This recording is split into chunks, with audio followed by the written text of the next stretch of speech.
1 Samuel chapter 17, verse 48 through 51. Let's read a little bit.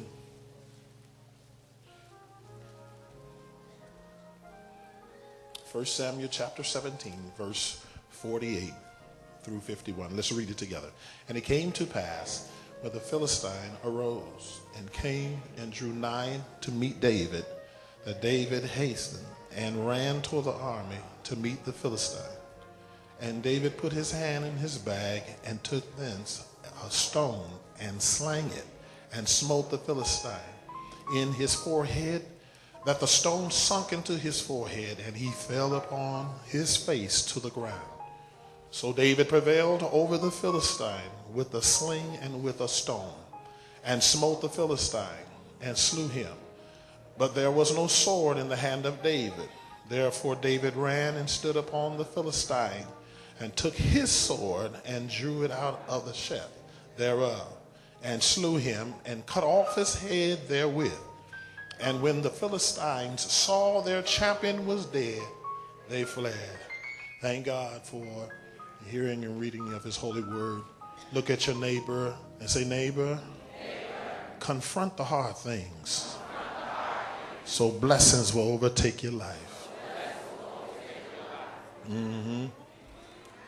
Look at somebody and say, confront it.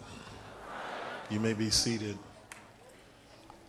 I believe that we have come to a place where push has come to shove, that we're going to have to either put up or shut up. We're going to either believe this Bible or put it away. I want you to understand that any time that God's getting ready to do something in an unusual way, there's going to be major conflict and challenges that will come. Whether it's in your life, in your marriage, in your ministry, with your natural body. If God's going to use you with heavy revelation in his word, then you're going to have heavy warfare in your mind. Satan, he looks for the areas that he knows that if you ever get victory in, he knows that you will be. All of us have something that we have to confront and deal with that stands as an opposition that say to us that you cannot come any further.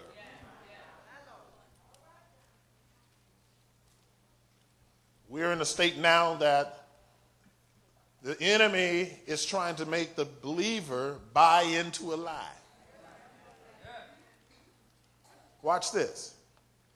The enemy got his hands on the economy to bring fear into the church. Because if the church becomes fearful, the church will stop tithing and giving. Oh, I need somebody to see this. If the church stops tithing and giving offerings, then the gospel of the kingdom will not be able to be preached around the world because it takes money. If the saints stop giving, churches close. There's always something that is presented as an opposition that will try and prophesy to tell you that you cannot achieve, period, in life. You're going to have to come to a place in your walk with God that I am not going to be governed by what I see. I made my mind up that what I hear from the secular world will not dictate to my faith. Say what you want to say, read the newspapers, listen to the news report, listen to the talk shows, but don't let them govern your life.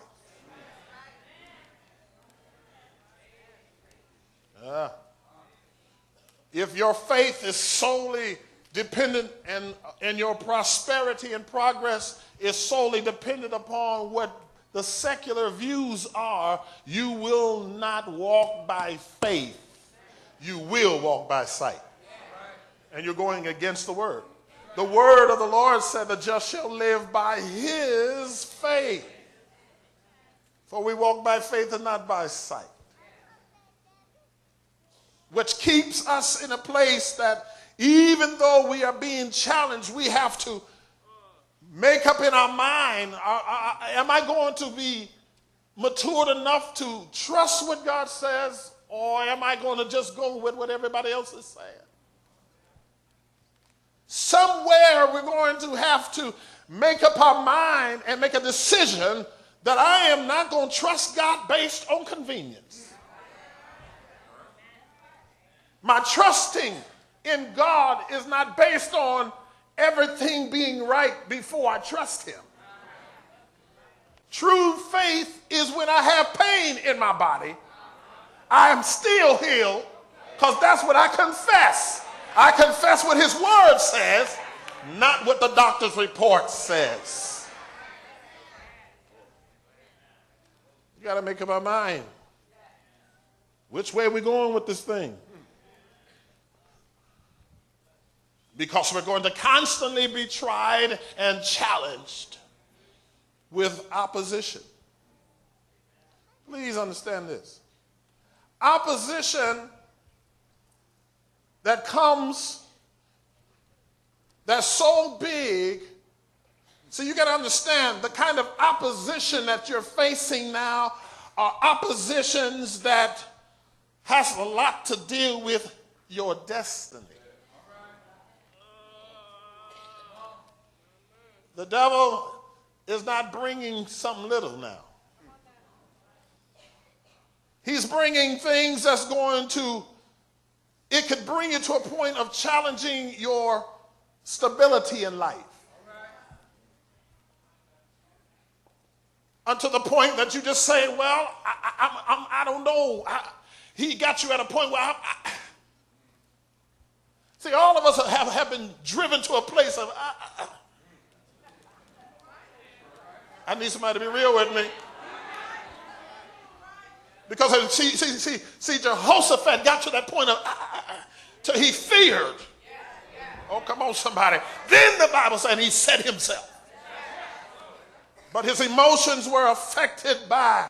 I believe that what God was doing here in this particular text, in the story concerning the children of Israel facing the Philistine army, text begins to talk about, and I'm not going by verse, but you can go home and read the 17th chapter, because here Israel has an enemy that have painted a picture of defeat.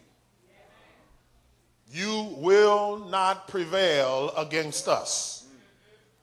The mere fact that they showed up every day, they were showing up ready to fight, they were in conflict with them. But not only did the army show up in the face of Israel, they brought one of their best warriors. Best warrior to the Bible called him their champion. Goliath was known as the champion of the Philistines, which means that he had a track record that I have defeated, I have cut off many heads. I'm bad and everybody know I'm bad. I'm so bad all I have to do is show up and the armies of Israel get scared. The picture was painted. The atmosphere was conducive for defeat. Because of the enemy had presented this particular giant, Goliath, who stood, some say 9 feet 6 inches tall.